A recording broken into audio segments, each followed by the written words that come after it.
नरेश म्हस्केंनी काय म्हटलंय जाणून घेतलंय आमच्या प्रतिनिधी शिल्पा यांनी, पाहूयात।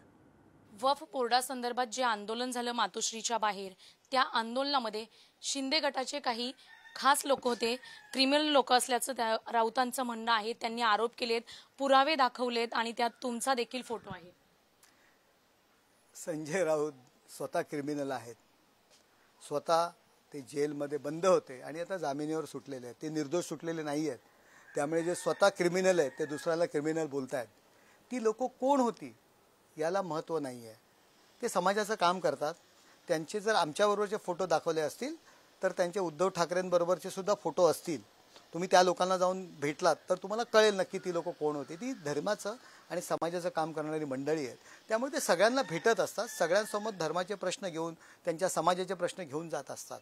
ती लोक कोण होती त्यांना महत्त्वाचं नाही, त्यांनी जो मुद्दा उपस्थित केला होता तो फार महत्त्वाचा आहे की ज्या मुस्लिम धर्मीय कधीही त्यांना वोटिंग करत नाहीत, त्यांची एक गठ्ठा मतं त्यांनी लोकसभेच्या निवडणुकीला घेतली आणि ज्यावेळी त्यांच्या धर्माचा विषय आला, त्यांच्या धर्मासंबंधी विषय आला, वक्फ बोर्डाचा विषय आला, त्यावेळी उद्धव बाळासाहेब ठाकरे गटाचे खासदार गप्प का बसले, सभागृहातनं पळून का गेले?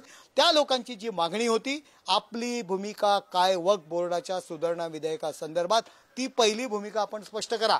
राज ठाकरेंवर सुपारीचा आरोप केला जात होता, मात्र आता मुंबईतून ठाण्यातून देखील सुपारीचं काम चाललं जात असतं। ज्या राज ठाकरेंमुळे आपण शिवसेनेत आलात, आपल्याला संपादक पद मिळालं, आपल्याला गाडी मिळाली, आपल्याला इतर गोष्टी मिळाल्या, आपल्याला सुविधा मिळाल्या, त्याचे जनक राजसाहेब आहेत। राजसाहेबांनी तुम्हाला शिवसेनेमध्ये इंट्रोड्यूस केलं, त्यामुळे त्यांच्यावरच तुम्ही आरोप करायत। अहो, ज्याचं खावा मीठ त्याच्याशी तरी राहा नीट।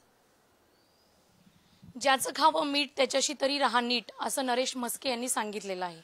कॅमेरामॅन संदीप भारतीसह शिल्पा नरवडे, पुढारी, ठाणे।